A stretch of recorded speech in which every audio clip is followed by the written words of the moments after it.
so we're going to continue on and just finish up this reading with Peter from September 2022. It had only been a month since I'd had a reading with Peter, so it's mostly Q&A.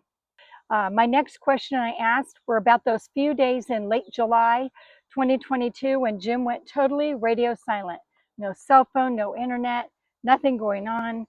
Right before suddenly selling our Jayco travel trailer. A lot of very suspicious things happened and went down over all that.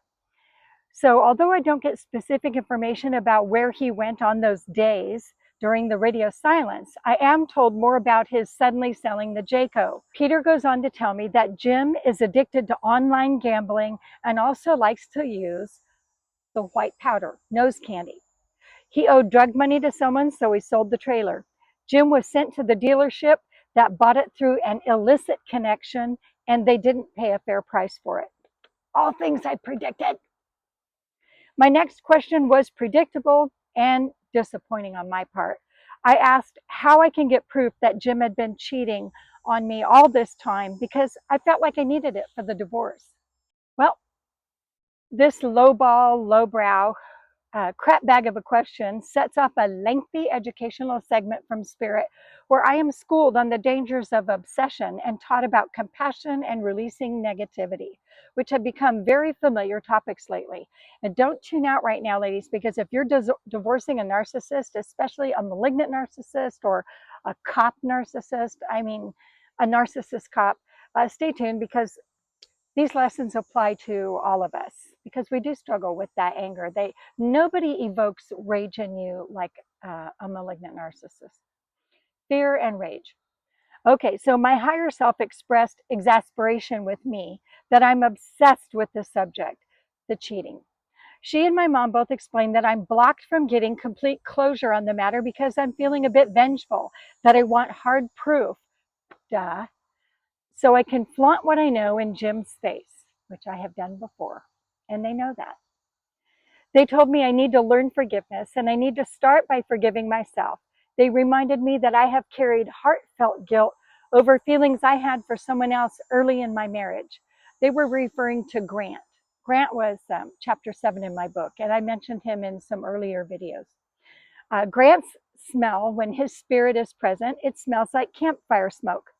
My mom said that since childhood, I've been conditioned to stay silent, but it's not good. She wanted me to speak my truth and feel my feelings. So stop bottling things up and festering. So my mom contrasted my guilt over the feelings I had for Grant. And this was just an emotional affair, nothing physical, nothing more than that, just an emotional, psychological affair. My mom contrasted the kind of guilt I feel with Jim, saying that when Jim cheated, he felt somewhat guilty because of being held to a higher standard by both his profession and his religion. The cheating guilt perpetuated Jim's fear of telling the truth, which fueled his lying. And he was, like we've learned, a pathological liar. Jim fervently hated the life he chose, married with kids, and experiences strong feelings about living the wrong life. Jim prefers a life of convenience, where he wants only to use people for his personal benefit and comfort, and that he is destructive to everyone around him. They said that Jim would have hated this trad Mormon life, no matter who he was living with, be she young, pretty, and the usual, because he wants freedom to pursue his own selfish needs. And I just want to interject, when he married me, I was young and I was beautiful. I was 105 pounds, 5'4", and I looked pretty darn scorching. And I married down. Yes, sir, I married down. My higher self revisited Jim's sex addiction, attributing its origin to his terrible childhood harm, saying that Jim has been taught a severely distorted definition of love, and he has no idea what real love is. I'm told to free myself of this obsession over trying to get proof of his cheating because it's something over which Jim has no control. He literally can't help it. He cannot help what he does because he's truly addicted, traumatized, and unable to love anyone. She illustrated, my higher self speaking, she illustrated that the more I think about this issue, the longer I keep him close to me. That Jim and I are both locked into toxic cycles, but thankfully, at least I can escape mine. But I need to work on that. My higher self then went on and said I could benefit from hypnotherapy to release all of the pain created by Jim's deceptions and betrayal. She said that once I am free from this pain, I may be able to apologize to Jim for anything I did to cause him pain, a process done through meditation during hypnotherapy. My mom said that it is a complete waste of time to ever expect Jim to ever admit any wrongdoing. He believes his own lies, so there's no way for me to get closure on that, whether or not I have evidence to show him. And in the next episode, which is going to be 34A, we're going to talk about this and how that all worked out for me. The last question I asked psychic medium Peter is astoundingly tone deaf, which greatly illustrates why I was seeing him for the fourth time in just 2 months. Because that's how many times it takes to get a message through to me, even when it's from the highest source available, spirit. Testadure, hard-headed. This stubbornness is owing to my blinding, unrelenting need for irrelevant details. Myopic bitch for 1,000, Alex.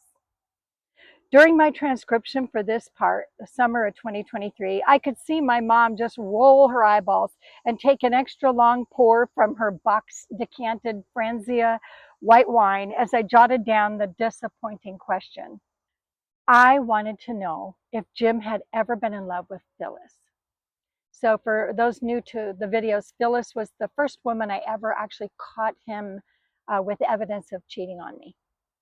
And it was the first woman that I had learned about through my own efforts after seeing the psychic. I kind of did some research, saw the psychic for the very first time in my whole life, and then found some more stuff. And so I really fixated on Phyllis. I probably sent her 3 or 4 not super nice text messages, nothing abusive or anything like that, but I threw a few poison darts her way. So the answer to this really gross, immature question was not what I was after.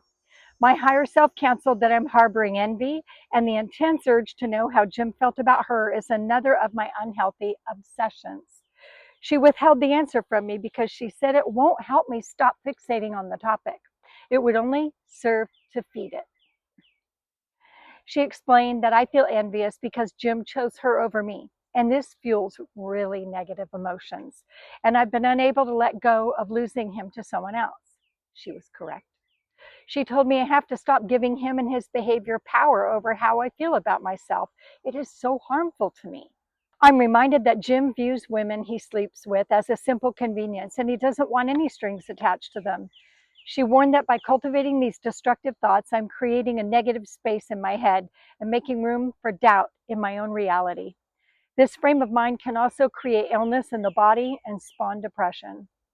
Anyone ever read the book, The Body Keeps Score? You'll learn all about that. I'm counseled to trust my own intuitions and told that my gut is accurate. Go with that, and not to question my own sanity, but it's normal to do so. And as victims of malignant narcissists or just narcissists, this is what they do to us. This is what happens, and that's their goal. But we can reverse it. They can never not be narcissists, but we can definitely heal and become who we once were, or better versions of who we once were. Conversely, narcissists never question their own veracity and validity. And not surprisingly, I am again told to get EMDR, and I'm reminded about hypnotherapy. This concluded the reading. We're done. Thank you for sticking with me through this. I got my ass kicked. I really did. And in the next episode, I'm going to tell you how I interpreted all this and what kind of happened, what came from all this information. So please come back for part 34A. I'm Sarah Wilder. This is the 9 Lives of Sarah Wilder, surviving the man I married.